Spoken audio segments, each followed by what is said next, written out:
ஒரு குடும்பத்தின் மகிழ்ச்சியை பெரிதும் தீர்மானிப்பது பொறுப்புள்ள ஆண்களா சகிப்புணர்வுள்ள பெண்களா என்ற அணியில் பொறுப்புள்ள ஆண்களே என்ற அணியை தொடங்கி வைத்து உங்களுடைய பலத்த கரவொலியோடு வருகிறார் டாக்டர் ஜெயராஜமூர்த்தி.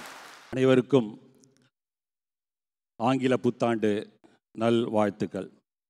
மேடாக இருந்தாலும் பள்ளமாக இருந்தாலும் நாடாக இருந்தாலும் காடாக இருந்தாலும் எந்த மண் எந்த நிலம் மகிழ்ச்சியோடு உயர்வாக விளங்கும் என்றால் நல்ல பண்புடைய பொறுப்புணர்வுள்ள ஆண்கள் இருக்கக்கூடிய இடம்தான் என்று ஒரு பெண்பார் புரவலான ஔவையாரே சொல்லிவிட்ட பிறகு இங்கே 2 ஆண்கள் குடும்பத்தினுடைய மகிழ்வுக்கு பெரிதும் காரணமாக இருப்பது பெண்கள் என்று பேச வந்திருக்காங்கன்னா அடி ரொம்ப பலமாக விழுந்திருக்குன்னு நினைக்கிறேன். ஒருத்தர் சொன்னார், ஐயா திருவள்ளுவரை விட பொண்டாட்டி பெரிய ஆள்னா எப்படியான்னு கேட்டேன். அவர் 2 அடியில் உலகத்தை திருத்தினார், பொண்டாட்டி ஒரே அடியில் பொறி கலங்க வைக்கிறா அப்படின்னு அவன் சொல்கிறான். எந்த அளவுக்கு பாருங்க. யதார்த்தமாக போகும்போது நம்ம சில வாசகங்கள்லாம் பார்ப்போம். ஐயா கூட பார்த்துருப்பீங்க, நிறைய ஆட்டோக்களில் ஒரு வாசகம் எழுதியிருப்பாங்க, அவங்க எல்லாருக்கும் தெரிஞ்சிருக்கும். சீறி வரும் பாம்பை நம்பு, சிரித்து வரும் பெண்ணை நம்பாதே என்று. நான் அந்த ஆட்டோவில் ஏறி உட்காந்துட்டு அந்த ஆட்டோ டிரைவர்கிட்ட கேட்டேன், என்ன ஏன் இப்படி ஒரு வசனத்தை பின்னாடி எழுதி வச்சிருக்கீங்க அப்படின்னு. எல்லாம் கல்யாணத்தால் ஏற்பட்ட பாதிப்பு தான் சார், அது வெளியில் ஓப்பனாக சொல்ல முடியல, இப்படி எழுதி வச்சிருக்கேன்னு சொல்லி அந்த ஆட்டோ டிரைவர் சொல்கிறான். இப்படிப்பட்ட ஒரு சூழ்நிலையில் இன்றைக்கு அவர்கள் பேசுவதற்காக வந்திருக்கிறார்கள். ஒரு விஷயத்தை நான் இங்கே பதிவு செய்தாக வேண்டும். இப்போது ஒரு தமிழகத்தினுடைய முன்னாள் பெண் முதல்வர் மக்களுக்கு 1 ரூபாய்க்கு இட்லியை போட்டார். மக்களுக்கு போட்டது 1 ரூபாய்க்கு இட்லி. ஆனால் அவர் ஆஸ்பத்திரியில் அட்மிஷனாக இருந்தப்போ 1 கோடிக்கு மேலே இட்லி சாப்பிட்ருக்காரு. இது இட்லி அவர் மட்டும் சாப்பிட்டாரா அல்லது கூட வந்த படை எத்தனை பேர் அதை இட்லி தின்னானா எனக்கு தெரியல. அதாவதுங்க டாக்டர், 75 நாளில் 1 கோடியே 17 லட்சத்துக்கு சாப்பிட்ருக்காங்க. அதை 75ஆல் வகுத்தா 1,35,000 ரூபா வருது ஒரு நாளைக்கு. என்னதான் தின்னாலும் 1,35,000 ரூபாய்க்கு என்னதான் திங்கிறது?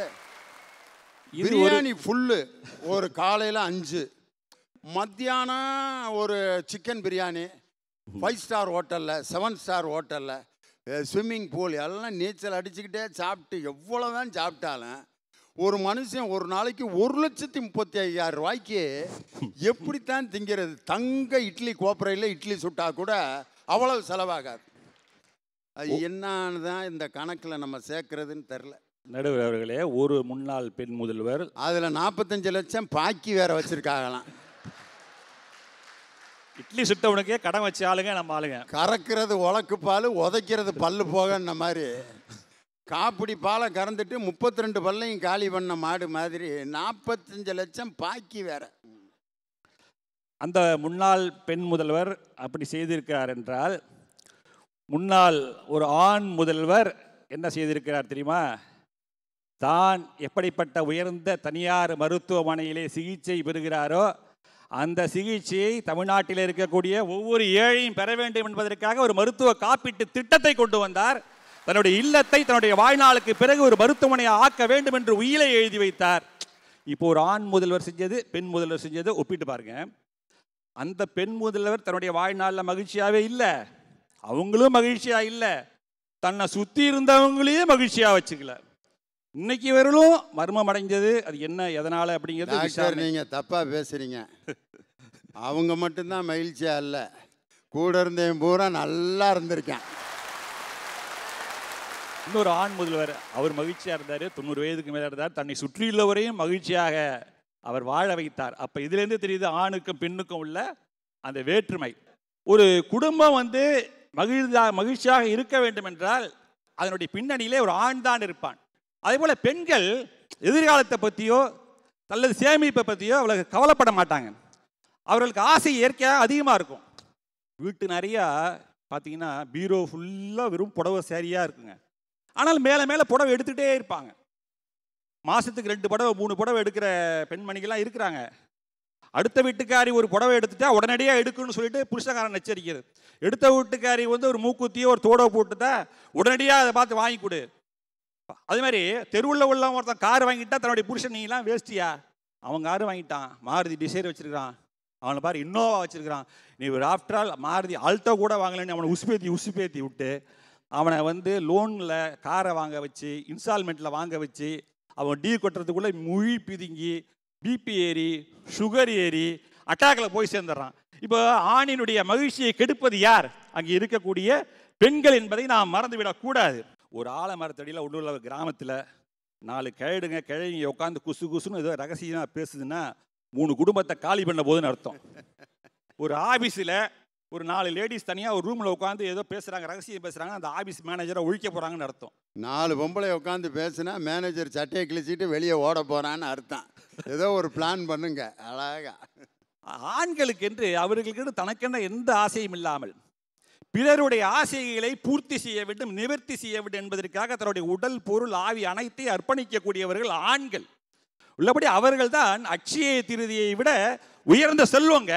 நீ பாருங்க, வெளிநாட்டில் வேலை செய்கிற ஆண்களுடைய நிலைமையை கொஞ்சம் நினைச்சு பாருங்களேன். எனக்கு தெரிஞ்சு ஒவ்வொரு ஊர்லேயும் ஒரு 20-30 பேர் கிராமம், அது கிராமமாக இருந்தாலும் சரி நகரமாக சரி, துபாயில், சவுதி அரேபியாவில், குவைத்தில் கொதிக்கிற வெயில் எண்ணெய் சட்டி மாதிரி அடிக்கும் வெயில், அதில் வேலை செய்வான். லீவு நாளே இருக்காது, ஓவர் டைம் பார்ப்பான். உடம்புக்கு சரியில்லைனாலும் கூட போய் வேலை செய்வான். வேலை செஞ்சு சம்பாரித்து அந்த பணத்தை எங்கேயோ கிராமத்தில் இருக்கிற தன்னுடைய குடும்பத்துக்கு அனுப்பிச்சு லெட்டர் மூலமாகவும் செல்ஃபோன் மூலமாகவும் தனக்கு கிடைக்கிற நேரத்தில் ஃபோன் அடித்து புள்ள எப்படி இருக்குது, பையன் எப்படி இருக்கான், உடம்பு நல்லா இருக்கான்னு விசாரிச்சுட்டு இருப்பான். தீபாவளி பொங்கல்னா கூட இங்கே வர முடியாது. தன்னுடைய பிள்ளைகளுடைய ஒரு பிறந்த நாளுக்கு கூட அவனால் இங்கே வர முடியாது. ஒரு ஃபோட்டோ எடுத்து அனுப்பி செல்ஃபோனில் நான் பார்த்துக்கிறேன்னு சொல்லிட்டு தான் ஆசையாக ஈன்ற மகளுடைய ஃபோட்டோவை செல்ஃபோனில் பார்த்து முத்தம் கொடுத்து கொண்டிருக்கக்கூடிய ஆண்கள் தான் உள்ளபடியே ஒரு குடும்பத்தினுடைய வளர்ச்சிக்கு மிகப்பெரிய முன்னுதாரணமாக இருக்கிறார்கள் என்பது நிச்சயம். அதே போல் இது மாதிரி ஒரு தாய் இருக்கா பாருங்களேன், அவள் என்ன தெரியுமா செய்வா? பிள்ளைய கோவம் வந்து அடிச்சிடுவா. அடிச்சுட்டு பிள்ளைய தூங்க வச்சுட்டு அவளும் தூங்குவா.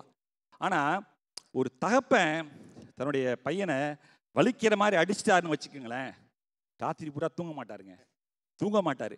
அவன் தூங்குறானா இல்லையா, அவனுக்கு ரொம்ப வலிச்சிருக்குமேன்னு சொல்லி இரவு முழுதும் தூங்காம போய் எட்டி பார்த்துட்டு வர குணம் தான் ஆண்களுடைய குணம். நடுவர் அவர்களே, பெண்களுக்கு அந்த குணமே கிடையாது. இயற்கையிலே ஆண்கள் அதிகமா பேச மாட்டானுங்க, எல்லாம் செயல்ல தான் செய்வாங்க. பெண்கள் பார்த்தீங்கன்னா எல்லாம் ஓவர் வாய்ச்சவடால், ஒரே அளப்பறை தான். பெண்ணை விட ஆணுக்குத்தான் ஒரு சமுதாயத்தில் அதிக பங்கு இருக்கிறது என்று சொல்லி நல்ல ஒரு தீர்ப்பை நிச்சயமாக நடுவர் வழங்குவார்கள். ஏனென்றால் நடுவரையும் கூட இந்த நிலைமைக்கு ஆளாக்கி இருக்கக்கூடியது அவருடைய தந்தை. இந்த நேரத்தில் அவருடைய தந்தையை நிச்சயமாக அவர் என்னை போல நினைத்து பார்ப்பார். அந்த நம்பிக்கையில் உங்களிடமிருந்து விடைபெறுகிறேன். Everybody wish you happy new year.